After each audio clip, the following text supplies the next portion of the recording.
अस्सलामुअलैकुम नाज़रीन, आप देख रहे हैं अल शरीफ फाउंडेशन न्यूज़।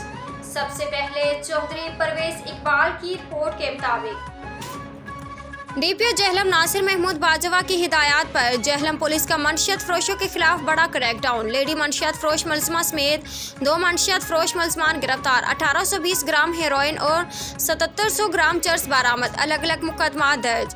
SHO दादन खान और टीम ने मंशियत फरोश मुलजमा वसीयत बीबी को गिरफ्तार कर लिया। मुलजमा से 1820 ग्राम हेरोइन और रकम विटक मबलिग 11,01,10,000 बरामद। SHO देना और टीम ने मंशियत फरोश मुलजिम कामरान को गिरफ्तार कर लिया। मुलजिम से 5500 ग्राम चर्स और रकम विटक बरामद, जबकि मंशियत फरोश मुलजिम आतिफ को गिरफ्तार कर लिया। मुलजिम से 2200 ग्राम चर्स और रकम विटक बरामद। मुलजमान के खिलाफ मुकदमा दर्ज। मंशियत फरोश माशरे का नासूर हैं, जिनके खिलाफ कार्रवाइयाँ जारी रहेंगी। डीपीओ जेहलम नासिर महमूद बाजवा। मज़ीद अपडेट के लिए देखते रहिए अल शरीफ फाउंडेशन न्यूज़।